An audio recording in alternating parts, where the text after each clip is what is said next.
की जय भवानी, जय भवानी। करवीर निवासिनी आई महालक्ष्मीच्या आई अंबाबाईच्या चरणी त्रिवार वंदन करतो।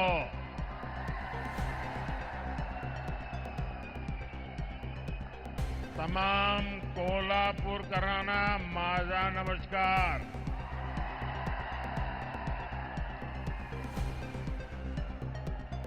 ये धरती छत्रपति शिवाजी महाराज, धर्मवीर संभाजी महाराज और छत्रपति साहूजी महाराज के आदर्शों की धरती है। मैं इन सभी महापुरुषों के चरणों में प्रणाम करता हूं। साथियों, आप सब जानते हैं मैं काशी का सांसद हूं और आज करवीर काशी आया हूं। ये मेरा सौभाग्य है। साथियों, हमारे कोल्हापुर महाराष्ट्र का फुटबॉल हब कहा जाता है।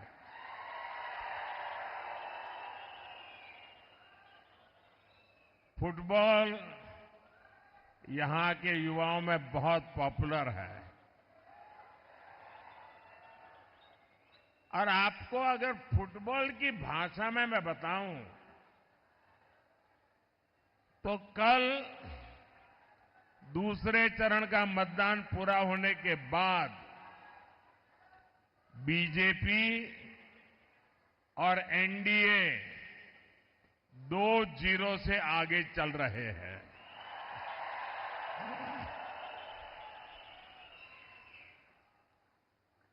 कांग्रेस और इंडी अलायंस ने देश विरोधी और नफरत की राजनीति के 2 सेल्फ गोल कर लिए हैं और इसलिए ये पक्का हो गया है फिर एक बार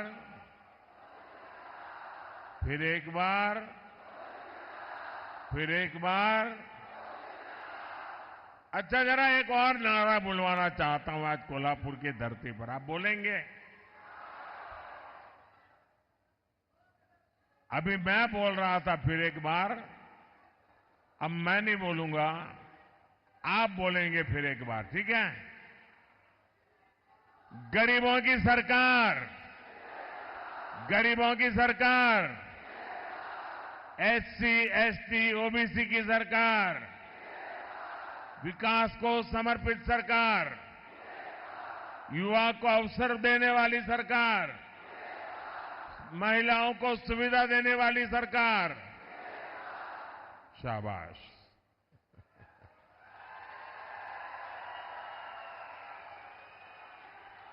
भाई और बहनों,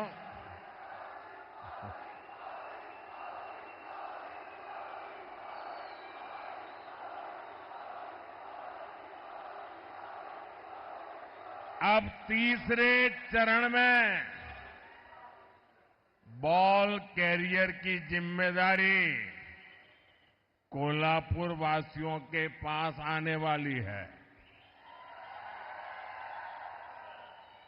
मुझे विश्वास है आप ऐसा गोल दागेंगे, ऐसा गोल दागेंगे कि आगे के सारे राउंड भी इंडिया अलायंस वाले चारों खाने चित रहेंगे।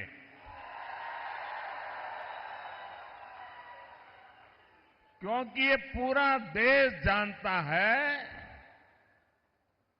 जगत भारी कोल्हापुरी, जगत भारी। साथियों, चुनाव के पहले ही मैंने कहा था, ये चुनाव विकसित भारत के संकल्प का चुनाव है। लेकिन जैसे ही कांग्रेस पार्टी और उसके दोस्तों को ये एहसास हुआ कि वो विकास के ट्रैक रिकॉर्ड में एनडीए की बराबरी नहीं कर सकते, उन्होंने अपनी रणनीति बदल ली। इसलिए इंडिया अलायंस वालों ने खुलकर देश विरोधी एजेंडा और तुष्टीकरण के हथकंडों का इस्तेमाल करना शुरू कर दिया है। अब कांग्रेस का एजेंडा है कि वो सरकार में आने के बाद कश्मीर में आर्टिकल 370 वापस ले आएंगे। क्या आप ऐसा करने देंगे?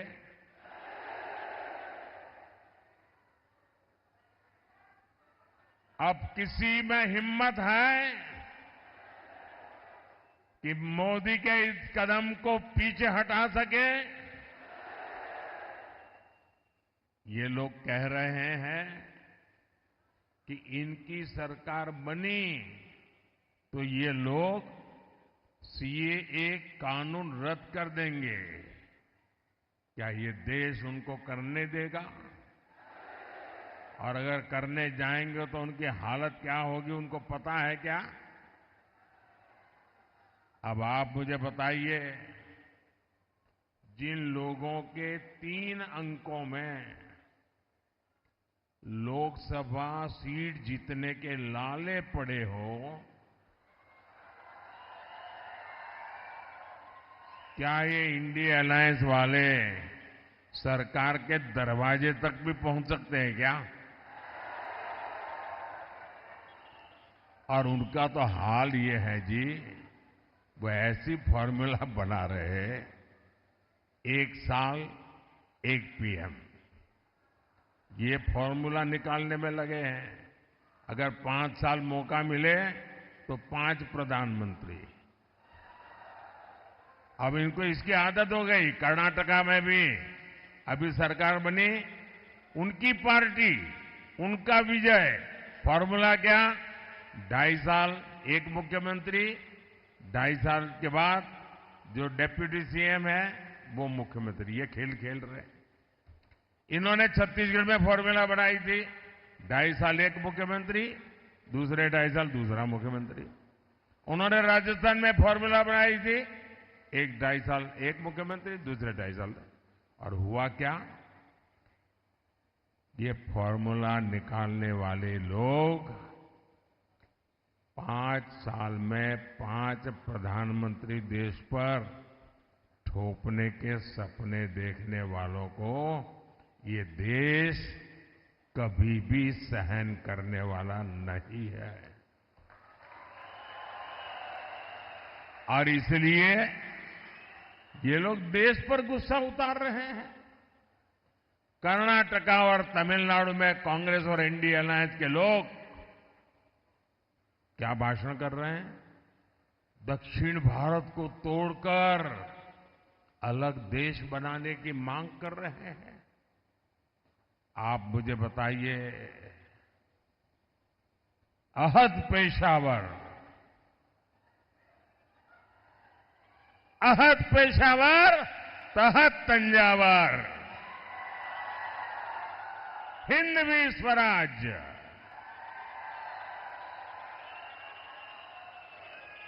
ये घोषणा जिस धरती पर हुई, छत्रपति शिवाजी महाराज की धरती, क्या कभी भी कांग्रेस के ऐसे एजेंडे को स्वीकार करेगी क्या? इन्हें जवाब मिलना चाहिए। मिलेगा कि नहीं मिलेगा? तगड़ा जवाब मिलेगा। साथियों, अयोध्या में राम मंदिर का 500 साल पुराना सपना पूरा हुआ।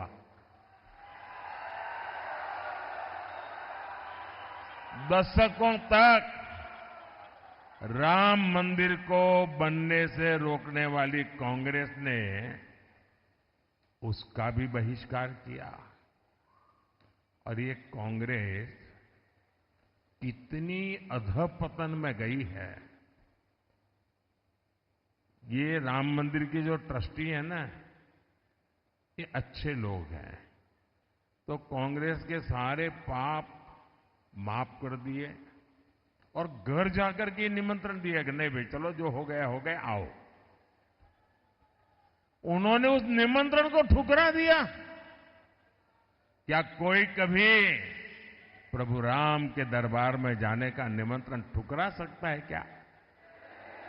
ऐसे लोगों पे भरोसा कर सकते हैं क्या? अरे कांग्रेस वाले जरा आईने में चेहरा देखो। वो अयोध्या के अंसारी, अयोध्या का वो अंसारी परिवार जो जिंदगी भर राम मंदिर के विरुद्ध अदालत में केस लड़ता रहा। उसके पिताजी भी लड़ते रहे, वो भी गुजर गए, वो भी लड़ता रहा। लेकिन जब न्यायालय ने कहा कि भाई ये राम मंदिर है, तो वो अंसारी खुद प्रभु राम के प्राण प्रतिष्ठा के कार्यक्रम में आकर के वहां मौजूद रहे। जिंदगी भर लड़ाई लड़ी, लेकिन फिर राम के शरण आए और ये राम का निमंत्रण ठुकरा दिया। जो राम को ठुकराएगा उसको आप क्या करोगे? आप क्या करोगे? आप क्या करोगे? जो डीएमके पार्टी, वो उनकी खासम खास वो कह रही है सनातन को गालियां देने पर अब उतारू है। कहती है ये सनातन तो डेंगू है, मलेरिया है। और जो लोग सनातन के विनाश की बात करते हैं उन्हें इंडी अगाड़ी के लोग महाराष्ट्र बुलाकर उनका सम्मान करते हैं। ये दृश्य देख करके मुझे तो सोचता हूं बाला साहब के पर कितनी बीती होगी, बाला साहब ठाकरे के मन पर कितनी चोट पहुंची होगी। ऐसे लोग हैं ये। इतना ही नहीं, इंडी अगाड़ी वोट बैंक की राजनीति में इतना गिर गया है कि शिवाजी महाराज की धरती पर ये औरंगजेब को मानने वालों से जाकर के मिल गए हैं। नकली शिवसेना इन सब एजेंडों में इन लोगों के साथ कंधे से कंधा मिलाकर चल रही है। आज बाला साहब ठाकरे होते तो इनकी ये हरकतें बहुत दुखी करती, और आज भी उनकी आत्मा जहां भी होगी सबसे ज्यादा दुखी उनके इन कारनामों से होती होगी। साथियों, तुष्टीकरण और वोट बैंक की राजनीति करने वालों की नजर अब लोगों की कमाई और दलित पिछड़ों के आरक्षण पर पहुंच गई है। कांग्रेस के शहजादे उन्होंने घोषणा की है कि वो आपकी संपत्ति की, महिलाओं के गहने और सोने चांदी की जांच करवाएंगे। आपकी कमाई को कांग्रेस उन लोगों में बांटेगी जिनका ये देश पर पहला हक है ऐसा बताते हैं। तुष्टीकरण के लिए कांग्रेस किसी भी हद तक गिर सकती है। साथियों, कांग्रेस ने एक और ऐसी घोषणा की है जो महाराष्ट्र के हर मतदाता को जानना जरूरी है। कांग्रेस ने ऐलान किया है कि आप जीवन भर जो कमाएंगे, अपने बच्चों के लिए जो कुछ भी जोड़ते रहेंगे, वो पूरा का पूरा आपके संतानों को नहीं मिलेगा। आज आपके पास गाड़ी है तो आप अपने बेटे को दे सकते हैं, घर है दे सकते हैं, खेत हैं दे सकते हैं। ये कांग्रेस के शाहजादे फॉर्मूला लाए हैं। आपके न रहने के बाद आपकी पैतृक कमाई में से आधा हिस्सा कांग्रेस इनहेरिटेंस टैक्स लगाकर वसूल करना चाहती है। क्या आप अपनी मेहनत करके जो कमाई की है, पाई पाई बचाई है बच्चों के लिए, क्या उससे आप लूटने देंगे क्या? ये कांग्रेस की सरकार जो सपने देखती है उसको पूरा होने देंगे क्या? साथियों, महाराष्ट्र बाबा साहब आंबेडकर, छत्रपति साहू जी महाराज, ज्योतिबा फुले की धरती है। महाराष्ट्र की यह धरती सामाजिक न्याय का प्रतीक है, लेकिन कांग्रेस और इंडिया अघाड़ी ने सामाजिक न्याय की हत्या करने की भी ठान ली है। हमेशा बाबा साहब का अपमान करने वाली कांग्रेस अब दलितों, पिछड़ों के आरक्षण पर डाका डालने की तैयारी में है। कांग्रेस महाराष्ट्र समेत पूरे देश में आरक्षण का अपना कर्नाटका मॉडल लागू करना चाहती है। और ये कर्नाटका मॉडल क्या है? इस देश के दलितों ने, आदिवासियों ने, पिछड़ों ने, एससी, एसटी, ओबीसी सबने समझने जैसा है जी। बड़ा भयंकर है मॉडल। कर्नाटका में कांग्रेस सरकार ने ओबीसी कोटे में जो 27% आरक्षण है वो मुसलमानों को देने के लिए उन्होंने क्या किया?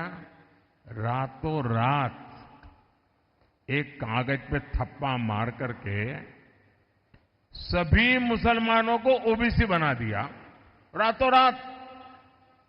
और इसके कारण वो ओबीसी का जो कोटा था उसके हकदार बन गए, और जो ओबीसी को मिलता था वो पूरा का पूरा उन्होंने लूट लिया। भाइयों, अब ये फॉर्मूला ये पूरे देश में लागू करना चाहते हैं। आप करने देंगे क्या? करने देंगे क्या?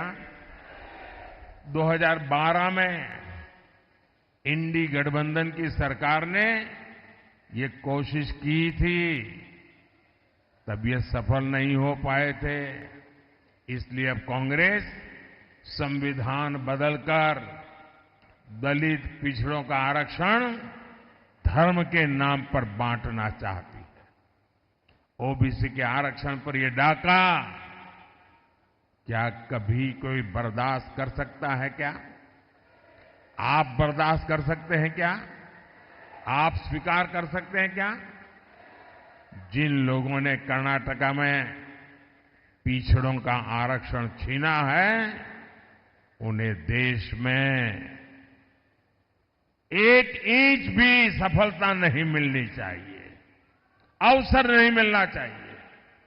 साथियों, कांग्रेस और इंडिया अघाड़ी का एक ही एजेंडा है, सरकार बनाओ, नोट कमाओ। लेकिन हमने इन 10 वर्षों में समस्याओं के स्थायी समाधान के लिए काम किया। एनडीए ने युवाओं और महिलाओं को केंद्र में रखकर काम किया। एनडीए ने आत्मनिर्भर भारत अभियान चलाया, ताकि देश में उद्योग बढ़े। एनडीए ने स्टार्टअप इंडिया अभियान शुरू किया ताकि युवाओं को ज्यादा अवसर मिले। आज स्टार्टअप्स के मामले में भारत दुनिया में तीसरा सबसे बड़ा देश है। आज दुनिया में दूसरे नंबर पर सबसे ज्यादा मोबाइल फोन बनाने वाला भारत है। यानी जिस युवा को कांग्रेस ने नौकरी और रोजगार के लिए तरसा दिया था, भारत का वो युवा अब दुनिया की अर्थव्यवस्था को दिशा दे रहा है। अगले कार्यकाल में भाजपा एनडीए युवाओं को और ज्यादा अवसर देने के लिए प्रतिबद्ध है। इसलिए भाजपा ने घोषणा की है कि मुद्रा योजना के तहत अब 10 लाख के बजाय 20 लाख रुपए का लोन दिया जाएगा, बिना गारंटी दिया जाएगा। अगले 5 साल में हमारी सरकार इंफ्रास्ट्रक्चर पर रिकॉर्ड निवेश करेगी। इससे भी युवाओं के लिए रोजगार के नए अवसर बनेंगे। साथियों, विकास में महिलाओं की भागीदारी विकसित हो और विकसित भारत की एक गारंटी है। इसलिए महिलाओं के लिए अवसर, उनकी सुरक्षा, ये मोदी की गारंटी है। पहले जिन सेक्टर्स में महिलाओं के काम करने की पाबंदी थी, मोदी ने उस पाबंदी को खत्म कर दिया। हमारी सरकार ने रोजगार मेलों के जरिए सरकारी नौकरी में लाखों भर्तियां की है। इससे सरकारी नौकरियों में भी महिलाओं की भागीदारी बढ़ी है। महाराष्ट्र में, यहां कोल्हापुर में सहकारी समितियों में महिलाओं की बहुत बड़ी भूमिका है। हमारी सरकार ने पहली बार अलग सहकारी मंत्रालय बनाया। हमने महिलाओं को आर्थिक रूप से मजबूत बनाने के लिए सेल्फ हेल्प ग्रुप का एक बड़ा आंदोलन खड़ा किया। इसी का नतीजा है कि पिछले 10 साल में 10 करोड़ महिलाएं सेल्फ हेल्प ग्रुप से जुड़ी हैं। यहां महाराष्ट्र में भी पिछले 10 वर्षों में सेल्फ हेल्प ग्रुप से जुड़ी महिलाओं को हजारों करोड़ रुपए की मदद दी गई है। अब हमारी सरकार सेल्फ हेल्प ग्रुप की 3 करोड़ महिलाओं को लखपति दीदी बनाने का संकल्प लेके काम कर रही है। साथियों, आज यही नारी शक्ति जब मोदी का सुरक्षा कवच बनकर खड़ी है, तो कांग्रेस वालों की जरा तकलीफ ज्यादा ही बढ़ जाती है। और आप भूलिएगा नहीं, वीरांगना ताराबाई के देश में कांग्रेस के युवराज शक्ति का विनाश करने की बातें करते हैं। साथियों, कोल्हापुर विकास और विरासत की संभावनाओं से भरा क्षेत्र है, लेकिन इंडी अगाड़ी की सरकारों ने इस क्षेत्र की इतनी उपेक्षा की। आज केंद्र की एनडीए सरकार और मुख्यमंत्री एकनाथ शिंदे जी, देवेंद्र फडणवीस और भाई अजीत पवार की सरकार कोल्हापुर के विकास के लिए दिन रात काम कर रहे हैं। मुंबई बेंगलुरु हाईवे के विस्तार का काम तेजी से चल रहा है। शक्तिपीठ एक्सप्रेसवे के जरिए महाराष्ट्र का एक बड़ा हिस्सा आधुनिक कनेक्टिविटी से जुड़ने जा रहा है। हमने कोल्हापुर और क्षेत्र के नई ट्रेनें दी है और भविष्य में यहां वंदे भारत ट्रेनें भी चलेगी। हमने कोल्हापुर वैभववाड़ी रेलवे लाइन को मंजूरी दी है, जिससे कोंकण क्षेत्र की कनेक्टिविटी और बढ़ेगी। कोल्हापुर एयरपोर्ट के लोकार्पण का सौभाग्य भी मुझे ही मिला है। भाई और बहनों, इस क्षेत्र में अंबाबाई शक्तिपीठ का आशीर्वाद प्राप्त है। आने वाले समय में अच्छी सड़कों और सुविधाओं के कारण लाखों भक्त अंबाबाई के दर्शन करने आएंगे। यहां उद्योग, व्यापार और पर्यटन से जुड़े अवसर पैदा होंगे। आप मुझे बताइए, मोटा कमीशन न मिलने तक फाइलों को दबाकर बैठने वाले लोग, याकूब मेनन की कब्र को संवारने वाले लोग, उनसे आप कोल्हापुर का, महाराष्ट्र का भाग्य बदलने की उम्मीद कर सकते हैं क्या? ये लोग महाराष्ट्र को आगे लेकर जा सकते हैं क्या? साथियों, 7 मई को महाराष्ट्र और देश का भविष्य तय करने के लिए एक बड़ा अवसर आ रहा है। मेरा आप सबसे अनुरोध है कि कोल्हापुर से एनडीए के उम्मीदवार भाई संजय मांडलिक जी और हाथ कणंगले से धैर्यशील माणे जी, इनके पक्ष में भारी संख्या में मतदान करके मोदी के हाथ मजबूत कीजिए। आप इनको जो वोट देने वाले हैं ना, वो वोट सीधा सीधा मोदी को जाने वाला है।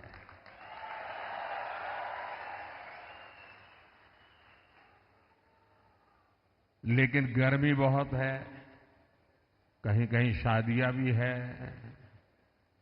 फिर भी मतदान ज्यादा होगा ना।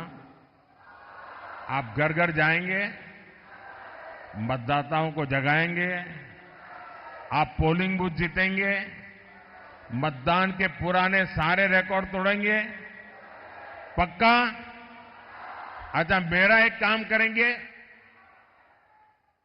ये मेरा पर्सनल काम है, करेंगे? जरा हाथ ऊपर करके बताइए, करेंगे? करेंगे? मेरा एक काम करना,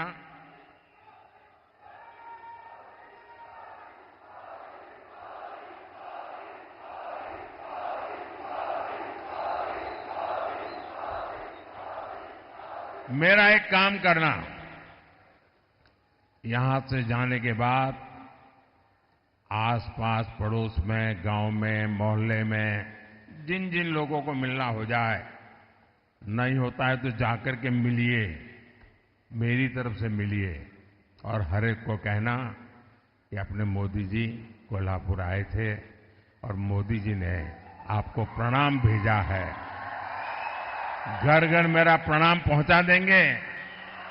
आप जब हर परिवार में मेरा प्रणाम पहुंचा देंगे ना, तो हर घर के लोग मुझे आशीर्वाद देंगे और हर परिवार से जब मुझे आशीर्वाद मिलेगा तो मेरी ऊर्जा अनेक गुना बढ़ जाएगी और वो ऊर्जा आपके लिए काम आएगी, क्योंकि आपका सपना यही मेरा संकल्प है। मेरा पल पल आपके नाम है, मेरा पल पल देश के नाम है।